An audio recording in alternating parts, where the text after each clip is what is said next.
विधानसभा में पारित आरक्षण बिल पर राजभवन से फिर भेजे गए सवाल पर मुख्यमंत्री भूपेश बघेल ने बड़ा बयान दिया है।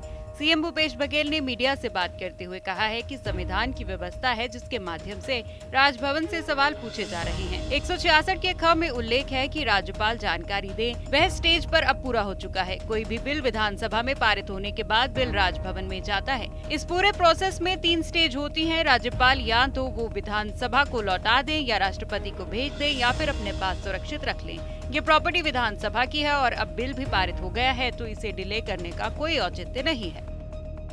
बृजमोहन अग्रवाल जी से मैं ये चाहूँगा, बहुत वरिष्ठ विधायक है और हमेशा विधानसभा में ये डिबेट करते हैं, तो जो मैंने अभी बात कही वो गलत है, सही है।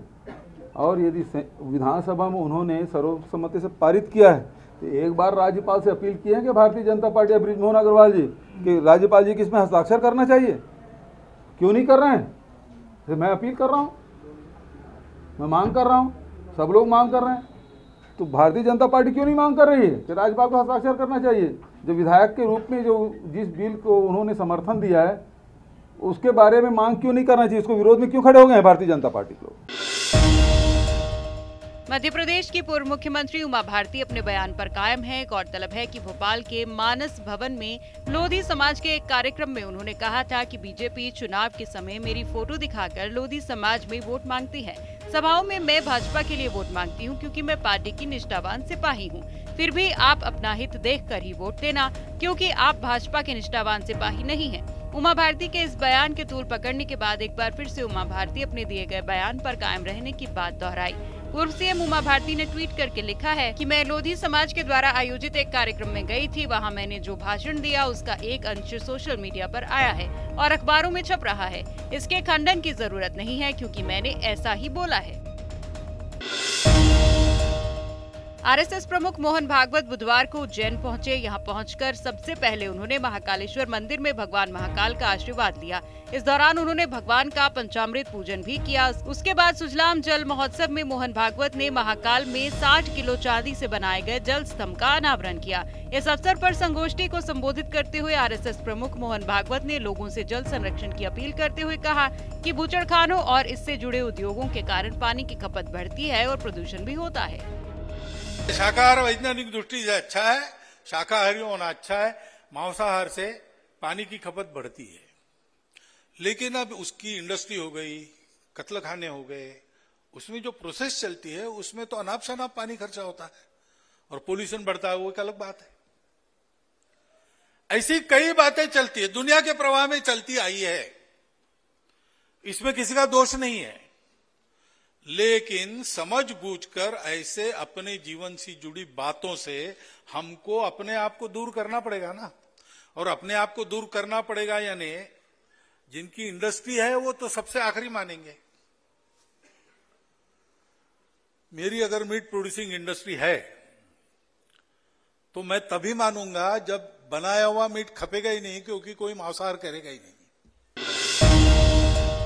छत्तीसगढ़ में 15 साल के बाद सत्ता में आई कांग्रेस सरकार को 4 साल पूरे हो चुके हैं। शुरुआती 2 सालों को छोड़ दिया जाए तो उसके बाद से अब तक सियासी गलियारों में सबसे ज्यादा चर्चा इस बात की है कि भूपेश बघेल मुख्यमंत्री बने रहेंगे या आने वाले विधानसभा चुनाव टीएस सिंहदेव को मौका मिलेगा। अब इस सबके बीच बाबा यानी टीएस सिंहदेव का बड़ा बयान सामने आया है, जिसमें वो साफ साफ कह रहे हैं कि उनको 2023 विधानसभा चुनाव लड़ने का मन नहीं है। वो अपनी मर्जी से चुनाव नहीं लड़ेंगे। हालांकि सिंहदेव ने आगे कहा कि वो जो करेंगे जनता से पूछकर करेंगे, मतलब वो 2023 विधानसभा चुनाव लड़ेंगे या नहीं, इसके लिए वो पहले जनता की राय लेंगे। एक चीज होती है, एक कार्यक्रम में बोले थे कि मैं चुनाव लड़ने को लेके एक फैसला लूंगा। वो फैसला क्या है?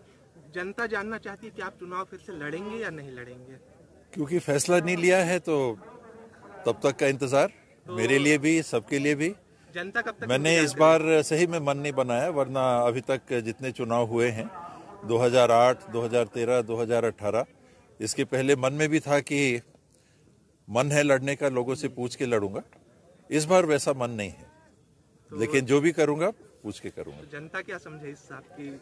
इस बार मेरा मन चुनाव लड़ने का वैसा नहीं है जैसा पहले रहता था। मध्य प्रदेश में विधानसभा चुनाव में अब ज्यादा वक्त नहीं है। ऐसे में सत्ता पक्ष के विधायक और पूर्व मंत्री ने बीजेपी सरकार के राज्य में भ्रष्टाचारों की पोल खोल कर रख दी है। पूर्व मंत्री इमरती देवी ने जहां अस्पताल के निर्माण में घटिया सामग्री का आरोप लगाते हुए ठेकेदार को जमकर डांटा, वहीं दमोह की दबंग विधायक रामबाई ने भी अपने इलाके में विकास के कामों को समय पर पूरा नहीं होने पर जिम्मेदार कर्मचारियों की जमकर क्लास ले डाली। एक तरफ तो काम में लापरवाही बरतने के आरोप में सीएम शिवराज एक के बाद एक अधिकारियों को सस्पेंड कर रहे हैं, वहीं दूसरी तरफ खुद बीजेपी नेता ही भ्रष्टाचार की पोल खोलकर सरकार के सामने नई परेशानी खड़ी कर रहे हैं। डालो चलो अब भी डालो भाई,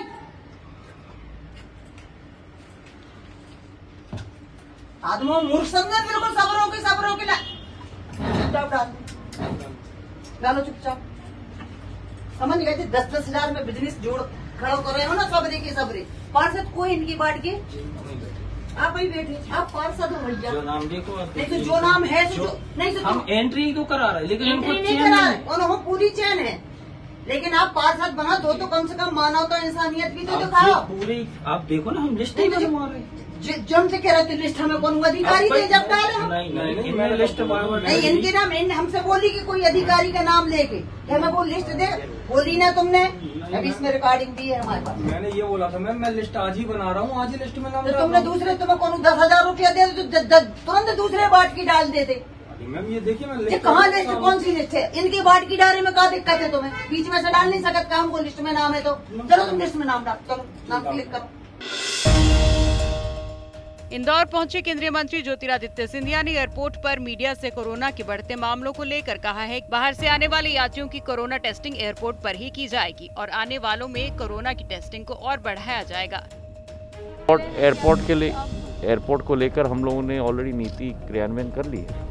2% हर अंतर्राष्ट्रीय यात्री के टेस्ट होते हैं। करीब 90,000 हमारे अंतर्राष्ट्रीय यात्री हर दिवस भारत में आते हैं, तो उसका 2% की टेस्टिंग रोज हर अंतर्राष्ट्रीय हवाई अड्डे पर करीब 28 अंतर्राष्ट्रीय हवाई अड्डों पर हो रही है। मध्य प्रदेश में कोरोना के 4 एक्टिव केस मिलने के बाद कोविशील्ड वैक्सीन की मांग बढ़ गई है। कोविशील्ड वैक्सीन के शॉर्टेज को लेकर स्वास्थ्य मंत्री प्रभुराम चौधरी बचते हुए नजर आए। स्वास्थ्य मंत्री ने कहा कि कोविशील्ड के वैक्सीन के लिए केंद्रीय स्वास्थ्य मंत्री से बात चल रही है। मध्य प्रदेश में स्थिति पूरी तरीके से नॉर्मल है। वर्तमान में 4 एक्टिव केस हैं। नहीं, कोवैक्सीन हमारे पास है। कोविशील्ड के लिए भी हमने भारत सरकार के केंद्रीय मंत्री हमारे मनसुख मांडविया जी से बातचीत की है, तो वो भी उपलब्ध होगी। नहीं, मैंने आपको बताया कि हमारी भारत सरकार से बातचीत चल रही है और हमें उपलब्ध होगी। नहीं, पूरा अभी 27 तारीख को मध्य प्रदेश के जितने भी हमारे अस्पताल हैं उन सब का हम लोगों ने मॉक ड्रिल किया था। जो हमारे संसाधन हैं, जैसे ऑक्सीजन के प्लांट हैं, एलओमो प्लांट हैं, ऑक्सीजन कंसंट्रेटर हैं, ऑक्सीजन के सिलेंडर हैं, आईसीयू के बेड हैं, एसडीओ के बेड हैं, ऑक्सीजन की लाइनें हैं, दवाइयों की उपलब्धता है, रेफरल ट्रांसपोर्ट है। इस सारी तैयारियों का मॉक ड्रिल कर लिया गया है और सब जगहों पर पूरा मध्य प्रदेश में पूरी तैयारियां। संविदा स्वास्थ्य कर्मचारियों की अपनी मांगों को लेकर हड़ताल जारी है। शाजापुर में आज संविदा स्वास्थ्य कर्मचारियों ने जिला चिकित्सालय में कुंभकर्ण को जगाने की कोशिश की। जैसे सोया कुंभकर्ण वैसे सोई सरकार, विरोध जताया। और इस दौरान हड़ताली कर्मचारियों का कहना था कि सरकार उनकी मांगों पर कोई ध्यान नहीं दे रही, इसलिए वो हर रोज अलग अलग ढंग से सरकार का ध्यान अपनी ओर आकर्षित करवाना चाह रही है। इसी कड़ी में सरकार को सद्बुद्धि देने की मंशा से हमने जिला चिकित्सालय में कुंभकर्ण को जगाने की कोशिश की। संविदा कर्मचारियों ने एक बार फिर दोहराया कि जब तक उनकी नियमितीकरण व अन्य मांगे पूरी नहीं हो जाती, तब तक वो अपनी हड़ताल जारी रखेंगे। मध्य प्रदेश में कड़ाके की ठंड शुरू हो चुकी है। ग्वालियर, चंबल और बुंदेलखंड के इलाकों में सबसे ज्यादा ठंड पड़नी शुरू हो गई है। यहाँ कुछ इलाकों में न्यूनतम तापमान 4 डिग्री के नीचे आ गया है और इससे सर्दी और कोहरा बढ़ गया है। मौसम विभाग ने अगले 24 घंटों के दौरान ग्वालियर, चंबल, बुंदेलखंड और बघेलखंड में जबरदस्त कोहरे का येलो अलर्ट जारी किया है। इसका सबसे ज्यादा असर भिंड, मुरैना, श्योपुर कलां, शिवपुरी, ग्वालियर व दतिया में देखा गया। दमोह, सागर, छतरपुर, टीकमगढ़ और निवाड़ी के जिले में मध्यम कोहरा रहेगा। अगले 48 घंटों के दौरान मौसम में फिर बदलाव होगा। 30 दिसंबर को भोपाल और इंदौर समेत प्रदेश के कुछ इलाकों में बादल छा सकते हैं।